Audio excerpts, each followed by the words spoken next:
ಕರ್ತನಲ್ಲಿ ಪ್ರೀತಿಯುಳ್ಳ ದೇವ ಜನರೇ, ಕ್ರಿಸ್ತೇಸುವಿನ ನಾಮದಲ್ಲಿ ನಿಮ್ಮನ್ನು ಪ್ರೀತಿಪೂರ್ವಕವಾಗಿ ವಂದಿಸುತ್ತೇನೆ.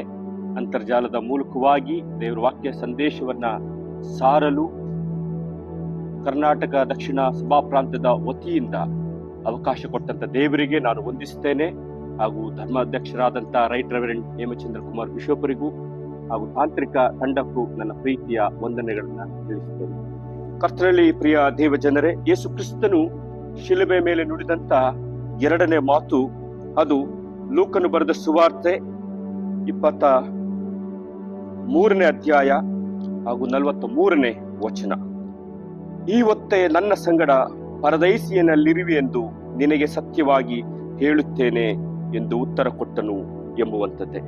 Truly I tell you today you will be with me in paradise. ಕರ್ತನಲ್ಲಿ ಪ್ರಿಯ ದೇವ ಜನರೇ, ಇದು ಒಂದು ಅಭಯದ ವಚನ ಅಥವಾ ಎಟರ್ನಲ್ ಬ್ಲೆಸ್ಸಿಂಗ್ ಎಂಬುದಾಗಿ ನಾವು ಅರ್ಥ ಮಾಡಿಕೊಳ್ಳಬಹುದು. ಲೂಕನ ಸುವಾರ್ತೆಯಲ್ಲಿ ನಾವು ಗಮನಿಸುವಂತೆ 39ನೇ ವಚನದಿಂದ ಅದು ಪ್ರಾರಂಭವಾಗ್ತದೆ. ತೂಗು ಹಾಕಿದ್ದ ದುಷ್ಕರ್ಮಿಗಳಲ್ಲಿ ಒಬ್ಬನು ಎಂಬುದಾಗಿ ಲೂಕನು ಪ್ರಾರಂಭಿಸ್ತಾನೆ. ಮಾರ್ಕ ಮತ್ತು ಮತ್ತಾಯನು ಇಬ್ಬರು ಕೂಡ ಅವರು ಪುಷ್ಟೀಕರಿಸ್ತಾರೆ. ಅಂದ್ರೆ ಯೇಸುವನ್ನು ಇಬ್ಬರು ದುಷ್ಕರ್ಮಿಗಳ ನಡುವೆ ಶಿಲುಬೆಗೆ ಏರಿಸಿದ್ರು ಎಂಬುದಾಗಿ ಅಲ್ಲಿ ತಿಳಿದು ಬರ್ತದೆ. ಮತ್ತಾಯ 27 ಮತ್ತು 44ನೇ ವಚನ, ಮಾರ್ಕ 15:32ನೇ ವಚನದಲ್ಲಿ ನಾವು ಗಮನಿಸಬಹುದು. ಆದರೆ ಇಲ್ಲಿ ಆತನನ್ನು ಇಬ್ಬರು ಕೂಡ ನಿಂದಿಸುತ್ತಿದ್ರು ಎಂಬುದಾಗಿ ಮತ್ತಾಯ ಮತ್ತು ಮಾರ್ಕ ಅಲ್ಲಿ ತಿಳಿಸ್ತಾರೆ. ಆದರೆ ಲೂಕನು ಒಬ್ಬ ದುಷ್ಕರ್ಮಿ ನಿಂದಿಸ್ತಾ ಇರುವುದನ್ನ ಅಲ್ಲಿ ದಾಖಲಿಸ್ತಾನೆ. 39ನೇ ವಚನದಲ್ಲಿ ತೂಗು ಹಾಕಿದ್ದ ದುಷ್ಕರ್ಮಿಗಳಲ್ಲಿ ಒಬ್ಬನು ಆತನನ್ನು ದೂಷಿಸಿದನು ಎಂಬುದಾಗಿ ನಾವು ತಿಳಿದುಕೊಳ್ಳುತ್ತೇವೆ. ಒಬ್ಬ ದುಷ್ಕರ್ಮಿ ದೂಷಿಸಿದ್ದಾನೆ, ಇನ್ನೊಬ್ಬ ದುಷ್ಕರ್ಮಿ ಆತನನ್ನ ಗದರಿಸಿದ್ದಾನೆ ಎಂಬುದಾಗಿ ಇಲ್ಲಿ ತಿಳಿದು ಬರ್ತದೆ. ಒಂದು ನಾವು ಈ ಇಬ್ಬರು ದುಷ್ಕರ್ಮಿಗಳು ಅವರ ವಾದ ಮಾತ್ರವಲ್ಲ, ಅರಿವು ಮತ್ತು ಪ್ರಾರ್ಥನೆ ಇವುಗಳ ನಂತರ ಆತನ ಬೇಡಿಕೆ, ಆ ಬೇಡಿಕೆಗೆ ಸ್ಪಂದಿಸಿ ಹೇಳುವಂತ ಮಾತು, ಈ ಹೊತ್ತೇ ನನ್ನ ಸಂಗಡ ಪರದೈಸಿನಲ್ಲಿ ನೀನು ಇರುವೆ ಎಂಬುದಾಗಿ ಹೇಳು. ಈ ಮಾತು ನಿತ್ಯತ್ವದ ಆಶೀರ್ವಾದ ಹೊಂದಲು ಅದು ಸ್ವ ಅರಿವು ಇರಬೇಕೆಂಬುದನ್ನ ತೋರಿಸಿಕೊಡ್ತದೆ. ಅಲ್ಲಿ ಇಬ್ಬರು ಕೂಡ ದುಷ್ಕರ್ಮಿಗಳು ಇದ್ದಾರೆ. ಒಬ್ಬನು ಹೇಳ್ತಾ ಇದ್ದಾನೆ, ನೀನು ಬರಬೇಕಾದ ಕ್ರಿಸ್ತನಲ್ಲವೇ, ನಿನ್ನನ್ನು ರಕ್ಷಿಸಿಕೋ, ನನ್ನನ್ನು ರಕ್ಷಿಸಿ ಎಂಬುದಾಗಿ ಕೇಳ್ತಾ ಇದ್ದಾನೆ. ಈ ದುಷ್ಕರ್ಮಿ ತನ್ನ ಅಪರಾಧದ ಬಗ್ಗೆ ಅವನಿಗೆ ಅರಿವಿಲ್ಲ. ತಾನು ಮಾಡಿದ ಅಪರಾಧಕ್ಕೆ ಶಿಕ್ಷೆ ಹೊಂದುತ್ತಾ ಇದ್ದೇನೆ ಎಂಬುದಾಗಿ ಅರಿವಿಲ್ಲ, ಅಥವಾ ಇನ್ನು ಸ್ವಲ್ಪವೇ ಸಮಯದಲ್ಲಿ ನಾನು ಮರಣ ಹೊಂದುತ್ತಿದ್ದೇನೆ ಎಂಬುದರ ಅರಿವಿಲ್ಲ. ಆದರೆ ಇಂಥ ಪರಿಸ್ಥಿತಿಯಲ್ಲೂ ಕೂಡ ಅವನು ದೇವ ದೂಷಣೆಯನ್ನ ಮಾಡ್ತಾ ಇದ್ದಾನೆ. ಅನೇಕ ಸಾರಿ ಕೆಲವರು ಅವರ ತಪ್ಪಿನ ಅರಿವು ಅವರಿಗೆ ಆಗದೆ, ದೇವರು ನನಗೆ ಶಿಕ್ಷೆ ಕೊಟ್ಟಿದ್ದಾನೆ, ದೇವರು ಯಾಕೆ ಶಿಕ್ಷೆ ಕೊಡ್ತಿದ್ದಾನೆ, ಅಥವಾ ದೇವರು ನನ್ನೊಂದಿಗೆ ಇಲ್ಲ, ಅಥವಾ ದೇವರನ್ನು ನಾನು ನಂಬೋದಿಲ್ಲ ಅನ್ನುವಂತ ಅನೇಕ ಹೇಳಿಕೆಗಳನ್ನ ನಾವು ಕೇಳ್ಕೊಳ್ತೇವೆ. ಆದರೆ ಕರ್ತನಲ್ಲಿ ಪ್ರಿಯರೇ, ಇಂಥ ಸ್ಥಿತಿಯಿಂದ ಇನ್ನೊಬ್ಬ ದುಷ್ಕರ್ಮಿ ಹೊರಗೆ ಇದ್ದಾನೆ. ಆತನು ಹೇಳ್ತಾ ಇದ್ದಾನೆ, 40ನೇ ವಚನದಲ್ಲಿ ನಾವು ಗಮನಿಸ್ತೇವೆ, ನೀನು ಇಂಥ ಸಂದರ್ಭದಲ್ಲಿ ಕೂಡ ದೇವರಿಗೆ ಭಯ ಪಡುವುದಿಲ್ಲವೋ? ನಾವಾದ್ರೂ ನ್ಯಾಯವಾದ ದಂಡನೆಯನ್ನ ಹೊಂದುತ್ತಾ ಇದ್ದೇವೆ, ಆದರೆ ಈತನು ಅಂಥದ್ದೇನು ಮಾಡ್ಲಿಲ್ಲ. ನೋಡಿ, ಇಲ್ಲಿ ನಾವು ತಿಳಿದುಕೊಳ್ಬೇಕಾಗಿರೋದೇನೆಂದ್ರೆ, ಇನ್ನೊಬ್ಬ ದುಷ್ಕರ್ಮಿ ಇದ್ದಾನೆ, ಆತನು ಹೇಳ್ತಾ ಇದ್ದಾನೆ ಈತನ ಅಂಥದ್ದೇನು ಮಾಡ್ಲಿಲ್ಲ. ಯೇಸುವಿನ ಕುರಿತಾದ ಸ್ವಲ್ಪವೇ ಸಮಯದಲ್ಲಿ ಯೇಸು ಯಾರು, ಆತನ ನಮ್ಮ ಹಾಗೆ ಅಪರಾಧ ಮಾಡಿದವನಲ್ಲ ಅನ್ನುವ ತೀರ್ಮಾನಕ್ಕೆ ಬರ್ತಿದ್ದಾನೆ. ಅಂದ್ರೆ ಸ್ವ ಅರಿವು, ಆತನಲ್ಲಿ ಸ್ವ ಅರಿವು ಏನಾಗಿತ್ತು, ನನಗೆ ರಕ್ಷಣೆ ಬೇಕಷ್ಟೇ, ನಾನೇನ್ ಮಾಡಿದ್ರು ರಕ್ಷಣೆ ಬೇಕು. ಆದ್ರೆ ಈತನಲ್ಲಿರುವಂತ ಸ್ವ ಅರಿವು ಏನಾಗಿದೆ, ದೇವರು ಅಂದ್ರೆ ಯೇಸು ಕ್ರಿಸ್ತನು ಅಂಥದ್ದೇನು ಮಾಡ್ಲಿಲ್ಲ.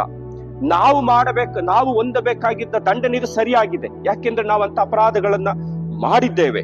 ಆದರೆ ಯೇಸು ಅಂಥದ್ದೇನು ಮಾಡ್ಲಿಲ್ಲ. ಸ್ವಲ್ಪವೇ ಸಮಯದಲ್ಲಿ ಯೇಸುವಿನ ಕುರಿತು ಅರಿತುಕೊಳ್ತಾ ಇದ್ದೇನೆ. ಕರ್ತನಲ್ಲಿ ಪ್ರಿಯ ದೇವ ಜನರೇ, 2000 ವರ್ಷಗಳ ಹಿಂದೆ ಯೇಸು ಕ್ರಿಸ್ತನ ಸುವಾರ್ತೆ ಜಗತ್ತಿಗೆ ಬಂದಿದೆ. ಆದರೆ ಇಂದಿಗೂ ಸರಿಯಾದ ರೀತಿಯ ಅರಿವು ಇಲ್ಲದ ರೀತಿಯಲ್ಲಿ ಜೀವಿಸುತ್ತಿದ್ದಾರೆ.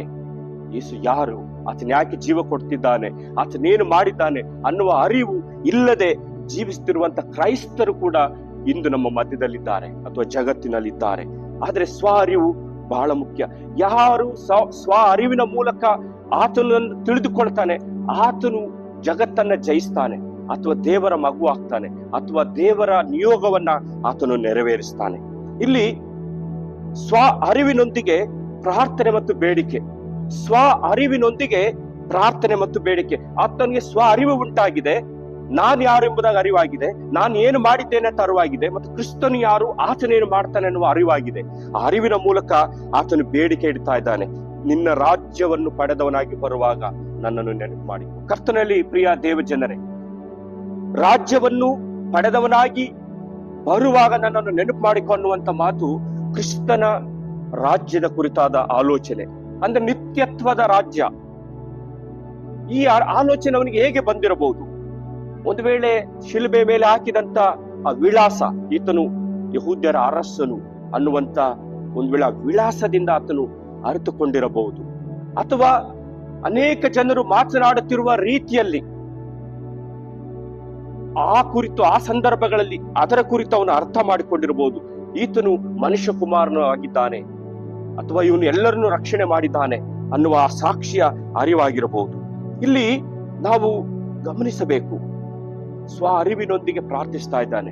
ಇನ್ನೇನು ಕೆಲವೇ ಗಂಟೆಗಳಲ್ಲಿ ಅಥವಾ ನಿಮಿಷಗಳಲ್ಲಿ ಜೀವ ಆರಿ ಹೋಗ್ತದೆ, ಪ್ರಾಣ ಪಕ್ಷಿ ಆರಿ ಹೋಗ್ತದೆ. ಈ ಸಂದರ್ಭದಲ್ಲಿ ಈ ಲೋಕದ ರಾಜ್ಯವನ್ನು ಅವನು ಬಯಸಿಲ್ಲ, ಆದರೆ ನಿತ್ಯತ್ವದ ರಾಜ್ಯವನ್ನೇ ಬಯಸಿದ್ದಾನೆ. ಈ ಲೋಕದ ರಾಜ್ಯಕ್ಕಿಂತ ನಿತ್ಯತ್ವದ ರಾಜ್ಯ ಅಥವಾ ನಿತ್ಯತ್ವದ ಆಶೀರ್ವಾದ ಬಹಳ ಮುಖ್ಯ ಎಂಬುದಾಗಿ ಆತನು ಸ್ವ ಅರಿವಿನ ಮೂಲಕ ತಿಳಿದುಕೊಂಡಿದ್ದಾನೆ. ಇದಕ್ಕೆ ಯೇಸು ಕೊಡುವಂತ ಉತ್ತರ, ಇವತ್ತೇ ನನ್ನ ಸಂಗಡ ಪರದೈಸಿನಲ್ಲಿರುವೆ, ಇವತ್ತೇ ನನ್ನ ಸಂಗಡ ಪರದೈಸಿನಲ್ಲಿರುವೆ. ಕರ್ತನಲ್ಲಿ ಪ್ರಿಯ ದೇವ ಜನರೇ, ಇವತ್ತೇ ಅನ್ನುವಂತ ಯೇಸುವಿನ ಮಾತು ಅದು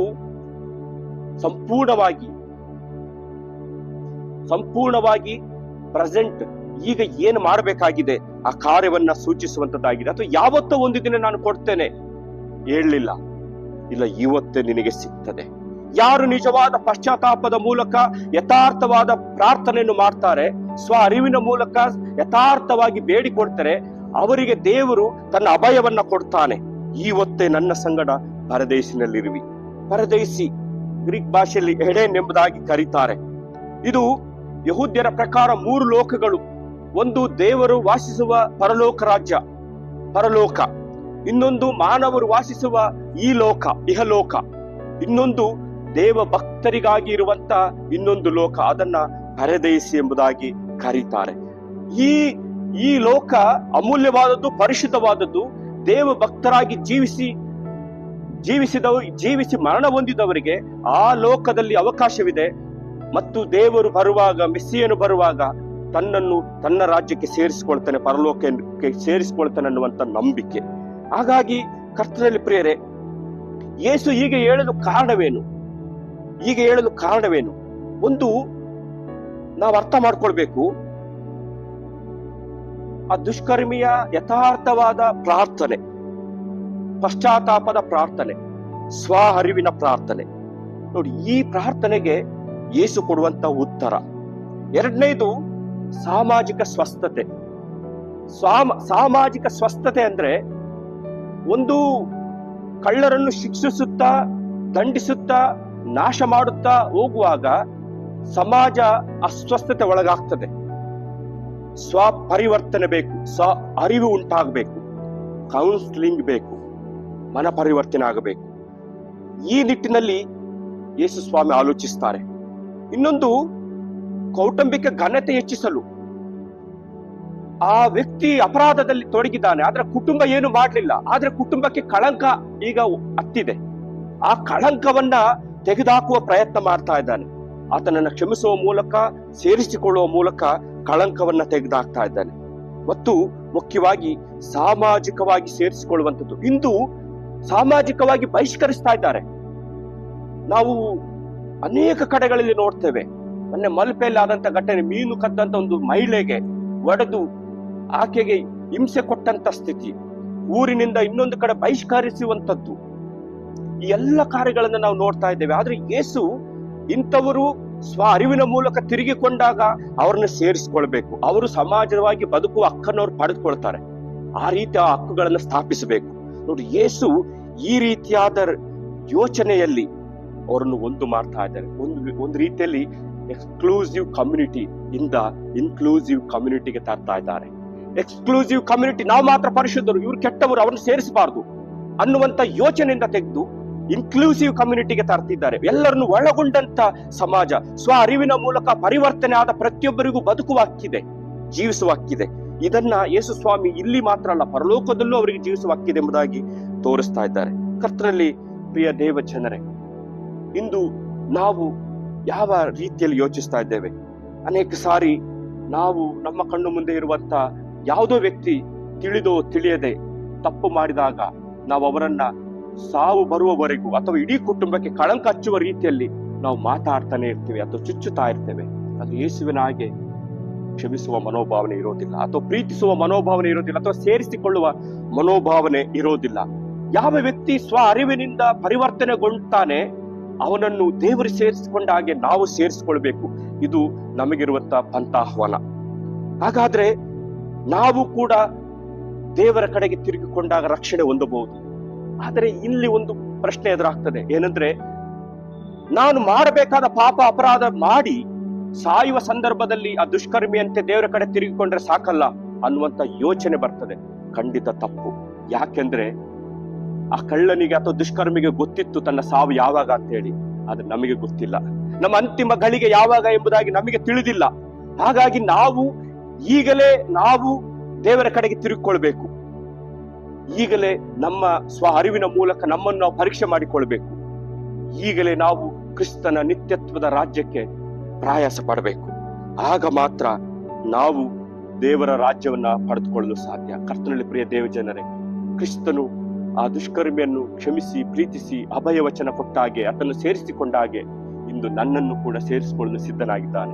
ಹಾಗಾದ್ರೆ ನಾವು ಯಾವುದೇ ಸ್ಥಿತಿಯಲ್ಲಿದ್ದರೂ ಕೂಡ ನಾವು ಪಶ್ಚಾತ್ತಾಪದ ಮೂಲಕವಾಗಿ ಅಥವಾ ಸ್ವ ಅರಿವಿನ ಮೂಲಕವಾಗಿ ನಾವು ತಿರುಗಿಕೊಂಡ್ರೆ ಆತನು ಕ್ಷಮಿಸ್ತಾನೆ, ಪ್ರೀತಿಸ್ತಾನೆ, ಸೇರಿಸಿಕೊಳ್ತಾನೆ.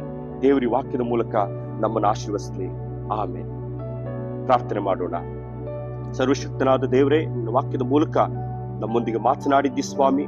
ದೇವರೇ, ನಾವು ಎಂಥದ ಸ್ಥಿತಿಯಲ್ಲಿದ್ದರೂ ಕೂಡ ನಮ್ಮನ್ನ ನಿನ್ನ ಕಡೆಗೆ ತಿರುಗಿಸಿಕೊಳ್ತಿ, ನಮ್ಮನ್ನು ಪ್ರೀತಿಸುತ್ತಿ, ಸ್ವೀಕರಿಸುತ್ತಿ ಸ್ವಾಮಿ. ನೀನು ನಮ್ಮನ್ನ ಇಂಥ ಸ್ಥಿತಿಯಲ್ಲಿ ನಡೆಸು. ಸ್ವ ಅರಿವಿನ ಮೂಲಕ, ಪಶ್ಚಾತ್ತಾಪದ ಮೂಲಕ ನಿನ್ನ ಕಡೆಗೆ ತಿರುಗಿಕೊಂಡು ಬರುವಂತೆ ನಮ್ಮನ್ನೆಲ್ಲರನ್ನು ನೀನು ಬಲಪಡಿಸು, ನೀನು ಪ್ರೇರೇಪಿಸೆಂದು ನಿನ್ನಲ್ಲಿ ಬೇಡಿಕೊಳ್ತೇನೆ. ಯೇಸುವಿನ ನಾಮದಲ್ಲಿ ಬೇಡಿದ್ದೇವೆ ತಂದೆಯೇ, ಆಮೆನ್.